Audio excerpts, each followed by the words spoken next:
السلام علیکم ناظرین، میں ہوں ابو المعظم ترابی، پروگرام سندھ کنارے کے ساتھ اعتدال نیوز کے اسٹوڈیو سے۔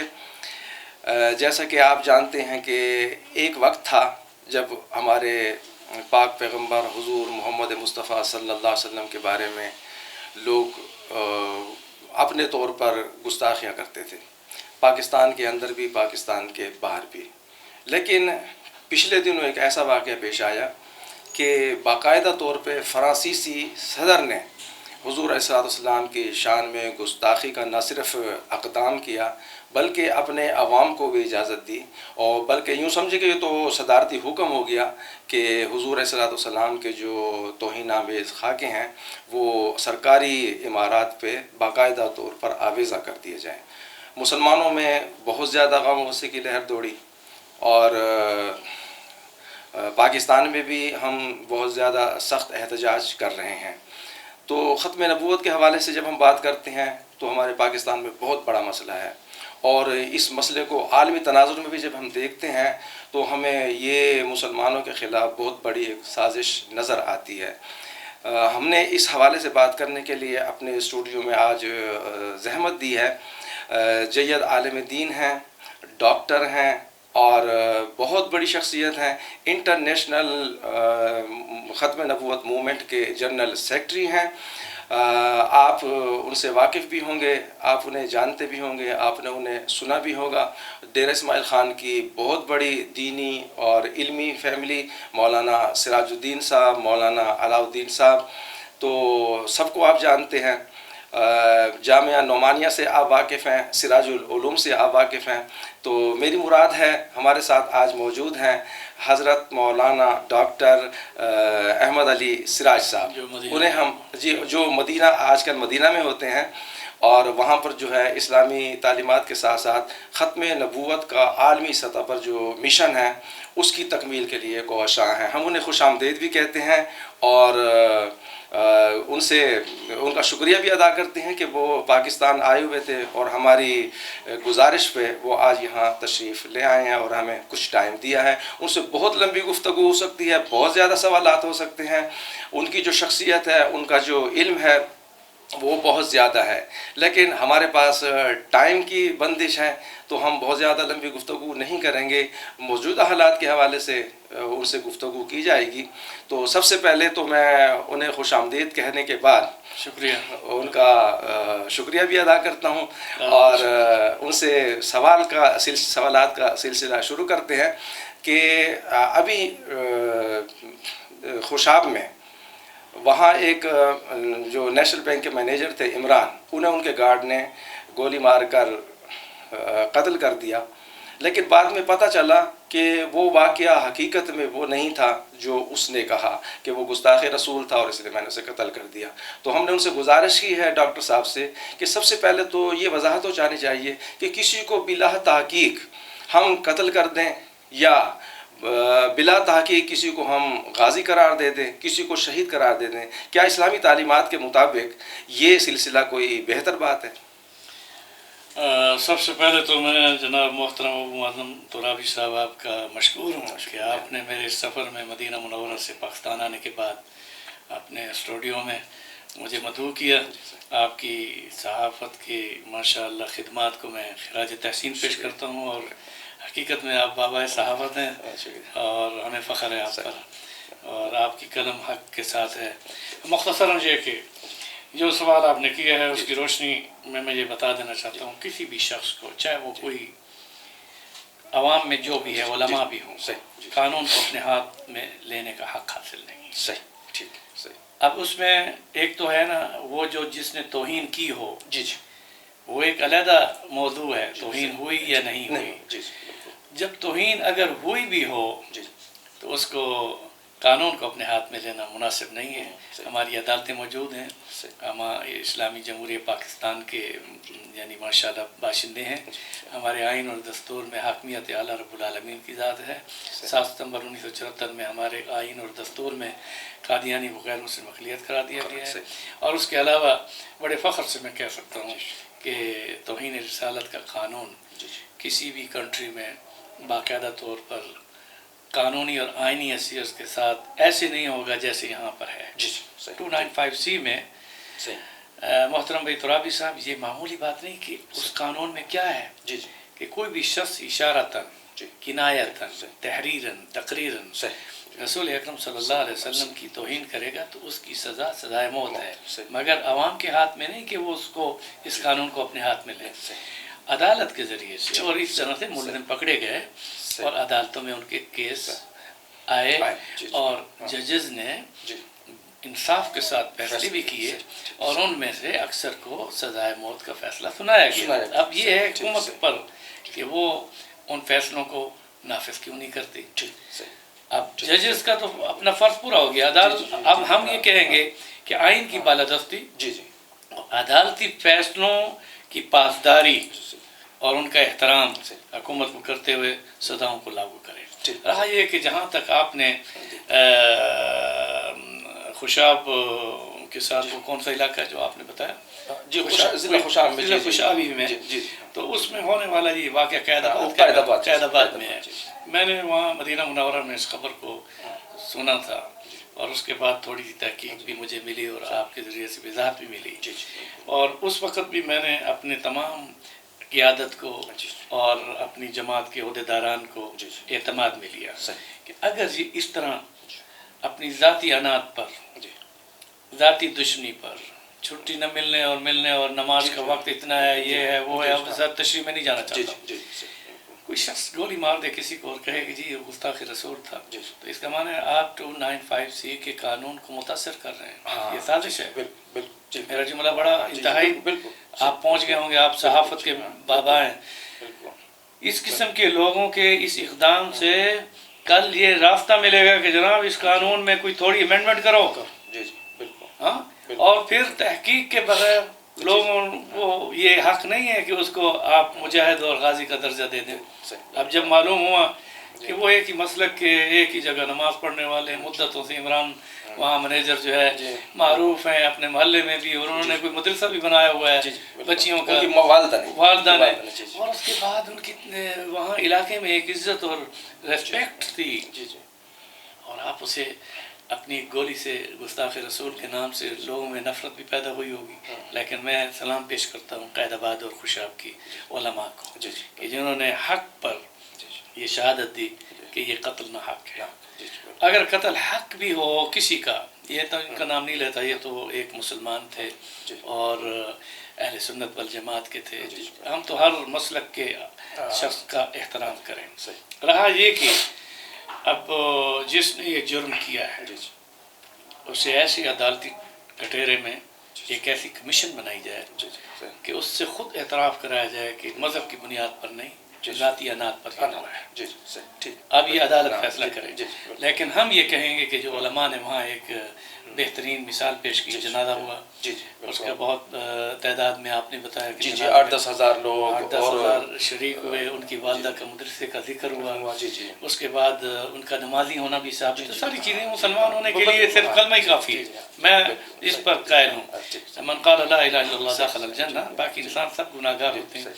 ایک مسلمان شخص کو بغیر کسی جرم کے اس پر الزام لگا کر ذاتی عناد پر کوئی شخص انتقام لیتا ہے تو یہ ہمارے اسلام اس کی اجازت نہیں دیتا۔ اور دوسرا ایک سازش بھی ہو سکتی ہے کہ 295C کے خلاف عالمی سطح پر دباؤ ہے کہ آپ توہین رسالت میں سزائے موت کا یہ جو قانون ہے اس کو بدلیں۔ اب اسی میں ان کو ایک مواد مل گیا کہ دیکھیں جی یہ اسی کو 295C کی روشنی میں اب یہ دلیل مل گئی۔ ہاں، اسی طرح سے اس دلیل پر میں یہ چاہوں گا کہ ایک تو عدالتی کارروائی بڑی شفاف ہونی چاہیے، اور جو مرحوم اس دنیا سے رخصت ہو گئے اور جن کی شہادت اس علاقے کے علماء نے بھی دے دی، تو اس کو ایک سرٹیفکیٹ ملنا چاہیے خاندان کو بھی کہ بھی اس جرم میں نہیں، ان کے ذاتی عناد میں۔ اور تیسری بات اسی میں ایک جملہ دے دیتا ہوں کہ رسول اکرم صلی اللہ علیہ وسلم کی حیات طیبہ میں اسود انسی نے جب نبوت کا دعویٰ کیا تو یمن میں مسلمان موجود تھے، صحابہ کرام مدینے میں آپ کے ارد گرد موجود تھے، مگر آپ نے عدالت سے، اپنی عدالت نبوی میں ان کے خلاف جس وقت یہ فیصلہ دیا کہ اس کا سر قلم سے، تن سے جدا کر دیا جائے، تو عام لوگوں کو نہیں دیا، اس کے لیے متعین کیا حضرت فیروز کو، اور وہ گئے اور عدالت کے فیصلے کی روشنی میں اپنے ہاتھ میں قانون نہیں لیا، اور پھر مدینے سے وہ گئے اور انہوں نے اس کو کیفر کردار پر عدالت نبوی کی. اس لیے جو بھی ایسی واقعات ہو جائیں تو اس میں اتنا زیادہ اپنے اندر جذبہ تو ہونا چاہیے، لیکن عدالتیں موجود ہیں ان تک ان کو پہنچنا چاہیے. ہاں ایک بات ضرور ہے ترابی صاحب، ہمیں افسوس یہ ہے کہ اگر یہ آپ سے سوال صاحب ہو جائے تو میں اس کا جواب دوں. ویسی سوال اسی طرف آ جاتے ہیں. پھر ایک واقعہ ہماری پشاور کی عدالت میں ہوا. 2 سال سے ایک قادیانی کے خلاف، ایک گستاخ رسول کے خلاف، ایک نبوت کا جھوٹا دعویٰ کرنے والے کے خلاف کیس چل رہا تھا. 2 سال ہو چکے تھے، اور 2 سال کے بعد پیشیاں ہی 2 سال تک کے دوران پیشیاں ہی مل رہی تھیں. تو حافظ فیصل نے اسی اشتعال میں آ کر آخر اسے عدالت میں کیفر کردار تک پہنچا دیا. تو اس میں آپ کا کیا خیال ہے کہ اس میں ریاست قصوروار ہے یا حافظ فیصل قصوروار ہے؟ دیکھیں، واضح ہے، کھلی بات ہے کہ ایک شخص جو ہے توہین رسالت کا جب مرتکب ہو جائے تو فوری فیصلے عدالت میں ہونے چاہیے. حضور صلی اللہ علیہ وسلم نے انصاف سستا اور فوری یہ ہمیں دیا ہے. اور اتنا بڑا جرم ہو عدالت میں وہ شخص اقرار بھی کر چکا ہو، پھر آپ اسے اتنی طوالت میں لے جائیں کسی دباؤ میں، تو پھر تو کوئی نہ کوئی اشتعال میں آئے گا نا. صحیح، بالکل. ہم یہی تو کہتے ہیں نا کہ آپ ایک دفعہ ایک ملزم کو مجرم ثابت کر کے اس کو سزائے موت دے دیں تو کوئی ممتاز قاضی جیسا پیدا نہیں ہوگا کہ جو اپنے ہاتھ میں قانون لے. کوئی جو ہے نا غازی الدین شہید کی تاریخ نہیں دہرائے گا. کس لیے کہ جب شفاف فیصلہ ہو چکا، جن کی ہو چکی ہوئی اب بھی پڑھے ہیں فیصلے. آپ ابو مظہر ترابی صاحب، آپ مجھ سے زیادہ جانتے ہیں، پاکستان میں ماشاءاللہ بابا صحافت ہیں، آپ کی علم میں مجھ سے زیادہ. میں تو بہر رہتا ہوں، عالمی سطح پر ہم اپنے پیغام دے رہے ہیں، لیکن یہ میں حقیقت میں کہہ رہا ہوں کہ اگر عدالتی فیصلوں کا احترام کرتے ہوئے سزا دے دی جائے تو یہ واقعات نہیں ہوں گے. دوسری بات یہ ہے کہ جہاں تک حافظ فیصل کا تعلق ہے، اس کو اگر پوری دنیا سلام پیش کر رہی ہے، یا مکہ اور مدینہ سمیت ہر جگہ پر اس کی اس کارکردگی پر اسے ایوارڈ مل رہا ہے غازی ہونے کا، تو وہ کیونکہ عدالت میں وہ شخص بار بار آ رہا تھا، جا رہا تھا، اقرار کر رہا تھا میں نبی ہوں، اس کے باوجود فیصلہ اتنا طوالت میں دینا، یہ بھی عدالتوں سے بھی میں کہوں گا کہ وہ دیگر فیصلے بھی فوری دیا کریں. اچھا، پھر ہمارے قانون میں تھوڑی سی کمی پیشی ہے جس میں ایک شخص جو ملزم ہے وہ عدالت کے اندر آ کر اقرار جرم کرتا ہے، اسے پھر بھی مجرم قرار نہیں دیا، کہتے ہیں گواہ پیش کرو. ارے وہ جس نے تنہائی میں کسی کو قتل کر دیا ہو اور کہہ بھی رہا ہو کہ میں بغیر اس کو جانتا ہی نہیں ہوں، دیکھیں نا، وہ کہے کہ میں اسے جانتا بھی نہیں ہوں، اور نہ جاننے پر وہ اسے قتل کر دے رہا ہے. تو اب ایسی صورت میں اب یہ بات ذہن نشین کر لیں کہ قانون میں بھی تھوڑی سی امینڈمنٹ ہونی چاہیے. اقرار جرم حضور کی خدمت میں بھی ایک شخص نے خود آ کر کیا کہ میں نے زنا کیا، دوسرے نے آ کر خود ہی اقرار کیا کہ میں نے جو ہے یہ جرم کیا. تو آپ صلی اللہ علیہ وسلم پہلے ادھر ادھر کوشش کی کہ یہ میری عدالت میں نہ آئے، لیکن جب وہ خود اقرار کر رہا ہے اور عدالت میں پیش ہو گیا تو آپ نے اس پر حد جاری کر دیا. اس کے لیے کوئی گواہ شواہ نہیں ہوتے. تو یہ تھوڑا سا ہماری پارلیمنٹ کو بھی، تو اسی لیے ہم آ جاتے ہیں. پھر آسیہ کا کیس ہے. آسیہ کو سزا ہو چکی تھی، لیکن اس کے بعد سپریم کورٹ نے آسیہ کو عجلت میں، ہم تو یہ کہیں گے کہ عجلت میں اس طرح چھوڑا گیا کہ پتہ چل رہا تھا کہ عالمی دباؤ ہے چھٹی کے دن. اور جی بالکل، یعنی تو ٹائمنگ میں بھی نہیں تھا، آفیشل ٹائمنگ بھی نہیں تھا. تو اور اسی طرح عبدالشکور قادیانی 5 سال قید گزار رہا تھا، اور اسے 3 سال ہوئے تھے، اور پھر ہمیں پتہ چلا کہ وہ تو ٹرمپ کے پہلو میں کھڑا ہوا ہے اور اسے پاکستان کے خلاف جو ہے داستان سنا رہا ہے. تو یہ پھر ریاست جو ہے ہماری، حکومت جو ہے ہماری، یہ کیا چاہتی ہے کہ ہم پاکستان میں تو یہ سلسلہ جاری رکھیں، لیکن فرانس کے خلاف اقوام متحدہ میں جا کے ہم تقریریں کرتے ہیں کہ جی آپ مسلمانوں کی دل آزاری کر رہے ہیں، اور پھر دوسری طرف یہ بھی کہہ دیا جاتا ہے کہ جی آپ شدت پسندی اور انتہا پسندی کو موقع دے رہے ہیں. آپ کے سوال کے جواب میں آپ کو یورپین کنٹریز کے ان لوگوں کا شکوہ یا شکایت یا وہ جو ابھی ہمیں جواب دے رہے ہیں، کیونکہ میں تو عالمی سطح پر جاتا ہوں، فرانس بھی، امریکہ، برطانیہ، یورپ میں ہمارے ختم نبوت کی ماشاءاللہ یونٹ، اس میں وہ جو لوگ یہ کہہ رہے ہیں کہ آپ فرانس کے چاہے سرکاری طور پر توہین رسالت کے خاکے چھاپنا ہو، یا ڈنمارک یا اس کے علاوہ آپ یہ چاہ رہے ہیں کہ جی عالمی سطح پر اس کو ہم ایک قانون کی شکل میں پیش کریں. قانون اگر اقوام متحدہ میں بنوا لیا جائے یہ بہت ضروری ہے تاکہ عالمی سطح پر رسالت امام صلی اللہ علیہ وسلم کی توہین یا انبیاء کرام کی توہین یا شعائر اسلام کی توہین یا تمام انبیاء سب کا، ہم تو ساری مقدس ہستیوں کے قائل ہیں، ان کے خلاف اگر کوئی توہین کرتا ہے تو اقوام متحدہ کی عدالت جو کہ انٹرنیشنل عدالت ہے کورٹ، اس میں اس شخص کو مجرم ہونے کے ساتھ سزا دی جائے. OIC میں بھی ہم چاہتے ہیں، آرگنائزیشن اسلامک کانفرنس کے ذریعے سے بھی، یعنی کہ ہم چاہتے ہیں کہ جو ہے نا اسلامک کنٹریز جتنی ہیں وہ قانون وضع کریں.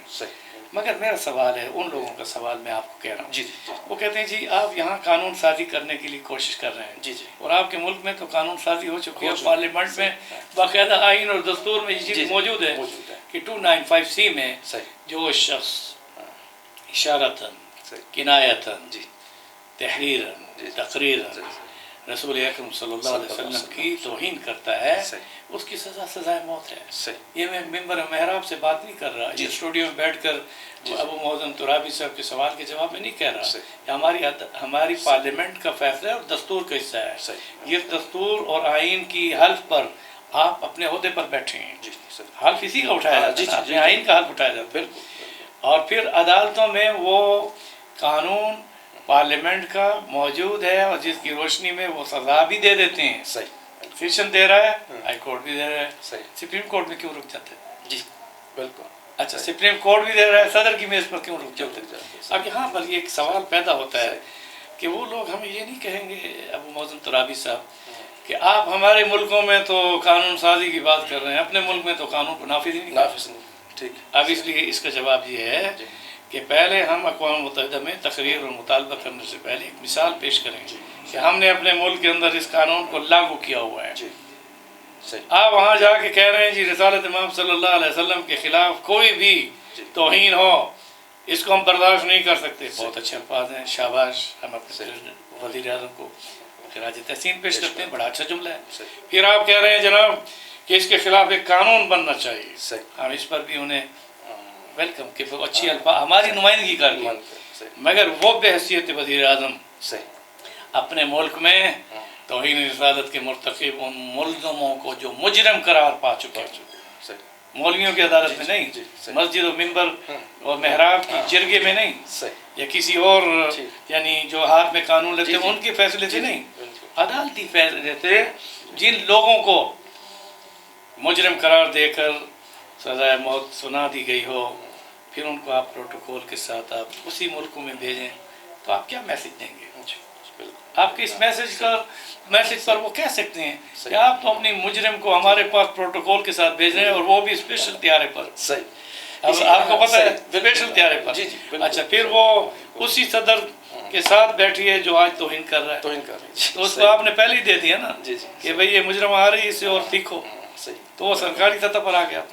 تو اس لیے میں تو یہ کہوں گا کہ ہمارے مسلمانوں میں بھی یہ خامی ہے کہ ایک تو قانون کو اپنے ہاتھ میں نہ لیں، دوسرا یہ ہے کہ پارلیمنٹ کے پاس فیصلوں کو جو اسلامی دفعات ہیں وہ عدالتی سطح پر ہونے والے فیصلوں کی روشنی میں لاگو کریں، اور تیسرا یہ ہے کہ اقوام متحدہ بھی اور اس کے علاوہ OIC بھی ایک قانون ایسا مرتب کرے اور مثال یہاں سے ہو کہ جناب یہ لاگو ہے ملک میں، اور پھر جب اس کی شرح کم ہو جائے گی پتہ چل جائے گا، ایک کو سزا دے تو انشاءاللہ کوئی بھی خواب کے اندر بھی نبوت کا دعویٰ نہیں کرے گا یا کوئی حضور کے خلاف بات نہیں کرے گا. لیکن ضرورت اس بات کی ہے کہ قانون کی پاسداری اور پارلیمنٹ کے قانون کے ساتھ عدالتی فیصلوں کا نفاذ. اچھا اسی کے ساتھ پھر ضمنی سوال یہ بنتا ہے کہ ہم اقوام متحدہ سے کہہ رہے ہیں، ہم امریکہ یورپ سے کہہ رہے ہیں، عالمی برادری سے کہہ رہے ہیں، لیکن ہمارے جو OIC ہے 57 اسلامی ممالک ہیں، ان میں سے کوئی بھی اگر آپ دیکھیں کہ اگر وزیر اعظم پاکستان ہیں یا اپنا طیب اردگان صاحب ہیں یا ملائیشیا کے سربراہ ہیں، وہ اقوام متحدہ میں جب بات کرتے ہیں تو اس کے بعد آنے والے ہمارے مسلم حکمران بھی اپنی اسپیچز میں، اپنی تقریروں میں ان کی تائید تک بھی نہیں کرتے کہ جی انہوں نے جو کہا ہے وہ ٹھیک ہے. اپنی بات کرنے تو دور کی بات ہے، وہ ان کی تائید بھی نہیں کرتے. اور پھر OIC خود بھی کوئی کردار ادا نہیں کر رہی. تو اس میں ہم جب اقوام متحدہ کو، ہم امریکہ کو، یورپ کو اور دیگر عالمی برادری کو مورد الزام ٹھہراتے ہیں تو پہلے تو یہ الزام ہم پہ آ جاتا ہے. اصل حقیقت یہ ہے کہ تمام اسلامی ممالک جتنے بھی ہیں وہ ایک پیج پر نہیں ہیں. جی صحیح. ایک پیج پر نہیں ہیں. اور دوسرا یہ ہے کہ اتنا دباؤ ہوتا ہے کہ اگر کوئی ملک اسلامی ایسا مطالبہ کر بھی رہا ہو تو وہ تائید تک بھی جو ہے نا بہت مشکل سے لاتے ہیں.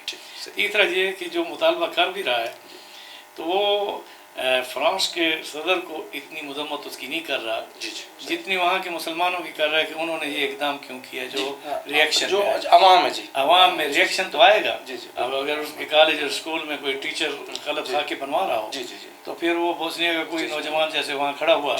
اب یہ ریئیکشن ہوتے ہیں، لیکن تاہم یہ کہ بات وہی رہے گی کہ عشق رسول کے ساتھ قوانین کی پاسداری اور ان کا نفاذ جب ہر اسلامی کنٹری اپنے ملک میں نافذ کر دے گی تو غیر ملک میں رہنے والا کوئی کتا بھی وہ بھی اتنا سن چکا ہوگا، دیکھ چکا ہوگا میڈیا پر کہ وہاں سزا ملی ہے تو وہ اندر بیٹھ کر جرأت نہیں کرے گا. دوسرا یہ ہے کہ فرانسیسی صدر کا سرکاری طور پر آپ نے جو بتایا اب تو یہ اعلان جنگ ہے ان کا، تو اس کا جواب پتھر نہیں ہے. اس کا جواب یہاں سے کوئی فائٹنگ نہیں ہے. اس کا جواب اس کی مصنوعات کا بائیکاٹ ہے. یہ ان کی رگ کو پکڑنے والی بات ہے. میں آپ کو اسی چھوٹے ایک مثال دے کر کہ حضرت ابو ذر غفاری رضی اللہ تعالیٰ عنہ جس وقت ایمان لائے رسول اکرم صلی اللہ علیہ وسلم پر تو آپ نے اسے روک دیا کہ آپ اپنے اسلام کا اظہار نہ کریں کیونکہ مکی دور میں ظلم و ستم بہت ہوتا تھا. اس نے سننے کے باوجود جا کر مکہ مکرمہ مسجد حرام میں جا کر ابو جہل سارے کھڑے ہیں بیٹھے ہیں، ان سے کہا اشہد اللہ الہ الا اللہ.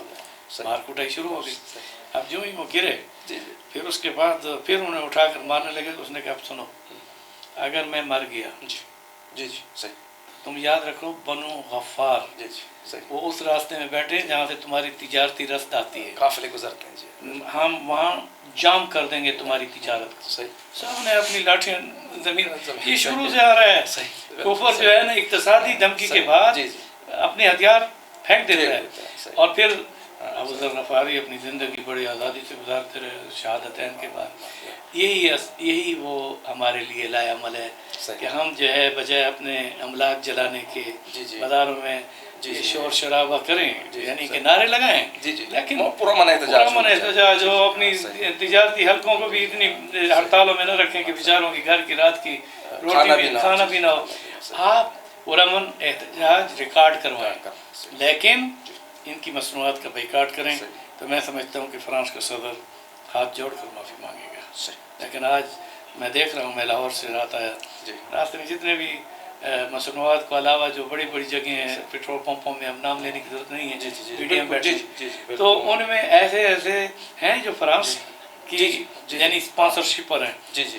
وہاں آپ اپنے پیسے دے کر پیٹرول ڈلوانے میں بائیکاٹ نہیں کر رہے ہیں، جبکہ ساتھ پیٹرول پمپ ہے اس میں جا کر اپنا پیٹرول ڈلواؤ. موٹر سائیکلوں کے انبار، اور میں نے کہا ذرا روکو دیکھوں تو صحیح، ان میں داڑیوں والے حاجی قاضی، اس طرح کے لوگ وہاں اتنا بائیکاٹ جب نہیں کر سکتے تو آپ کون سا پتھر ماریں گے. ہم بات کرتے ہیں ہم جہاد کی، مسلح جہاد کی، مسلح جہاد. میں آپ کو پھر واضح کر دینا چاہتا ہوں کہ اسلامی حکومتوں میں حکومت وقت میں جو وزارت دفاع ہے ہماری پاک فوج، اس کا تو ماٹو بھی ان چیزوں کے ساتھ ہے، ایمان، تقوی اور جہاد فی سبیل اللہ. جہاد ان کے ذمہ ہے، ہم لوگ ان کا ساتھ دیں، بلکہ وہ ہماری اسلامی نظریات کی سرحدوں کی بھی حفاظت کریں اور وہ جغرافیائی سرحدوں کی حفاظت کر رہے ہیں. اگر ان کو بھی میں احساس دلانا چاہتا ہوں، وہاں مدینہ منورہ میں بڑے بڑے اچھے بڑے بڑے کمانڈر جنرل آتے ہیں تو ملاقات بھی رہتی ہے، اور میں اکثر ان کو یہی میسج دیتا ہوں کہ آپ ہمارے فخر ہیں، ہمارے لیے فخر ہیں. پوری دنیا میں آپ ایک ایسی فوج ہیں کہ پاکستان کی نہیں ہے، اسلام کی محافظ ہیں. آپ اسلام کے قلعے پاکستان میں ہیں. ہمیں اپنی فوج پر فخر ہے، صحیح، مگر انہیں بھی چاہیے ہاں، کہ صحیح، اسلام کی نظریاتی سرحدوں پر بھی ہاں، صحیح، وہ پہرا دیں اور دے رہے ہیں۔ صحیح، تو انہی کلمات کے ساتھ آپ کا وقت زیادہ لیا، صحیح۔ لیکن آپ کو کوئی اور سوال ہو تو فرمائیے۔ بہت شکریہ جی، آپ نے ڈاکٹر احمد علی سراج صاحب کی گفتگو سنی، جس کا میں لب لباب سمجھ سکا ہوں کہ جہاد کا فیصلہ ریاست کرے گی، اور ڈاکٹر صاحب کی ایک بہت ہی اہم اور مؤثر ایک نقطہ ہے کہ جب ہم قانون کو اپنے ہاتھ میں لے کر کسی کو گستاخ قرار دے کر خود ہی فیصلہ کر کے اس کو قتل کر دیتے ہیں، تو اس سے اسلام کی خدمت نہیں ہو رہی، اس سے مسلمانوں کی امت مسلمہ کی خدمت نہیں ہو رہی، اس سے حضور علیہ الصلوۃ والسلام کی ناموس کی حفاظت نہیں ہو رہی، بلکہ خطرہ ہے، اندیشہ ہے، خدشہ ہے کہ عالمی سطح پر جو ایک احساس پایا جاتا ہے، جو ایک تاثر دیا جاتا ہے، جو ایک بہت بڑی سازش کی جا رہی ہے اور دباؤ ہے کہ پاکستان میں حضور علیہ الصلوۃ والسلام کی شان میں گستاخی کرنے والے کو سزائے موت نہ دی جائے اور اس قانون کو سرے سے ختم کر دیا جائے۔ تو ڈاکٹر صاحب نے بالکل درست فرمایا ہے کہ اگر ہم اس طرح قانون کو اپنے ہاتھ میں لے کر حرکتیں کریں گے تو ہم دنیا کو یہ موقع دیں گے، ہم عالم کفر کو یہ موقع دیں گے کہ وہ ہم پر مزید دباؤ بڑھا سکے اور ہمیں دلیل کے طور پر یہ واقعات پیش کر سکے کہ آپ کے ملک میں تو مسلمان کے ہاتھ تو محفوظ نہیں ہے، تو غیر مسلم کیسے محفوظ ہوگا؟ تو ہمیں پھر دباؤ کا سامنا بھی کرنا پڑے گا، کمزور ہو جائے اور قانون جو ہے وہ ہم کمزور ہو جائے گا، اور ہمارے حکمران اتنے مضبوط اور مستحکم نہیں ہیں اور اتنے روحانی طور پہ قوت نہیں رکھتے کہ وہ یہ دباؤ برداشت کر سکیں اور اس قانون کو پھر بجائے اس کو نافذ کرنے کے وہ مان جائیں گے کہ اس میں سقم ہے، اس کو یا تو کمزور کر دیا جائے یا اس کو ختم کر دیا جائے۔ اس لیے آپ کبھی بھی قانون کو اپنے ہاتھ میں لینے کی کوشش نہ کریں۔ اسی کے ساتھ ابو المعظم ترابی کو اجازت دیجیے، اللہ حافظ۔ جزاک اللہ۔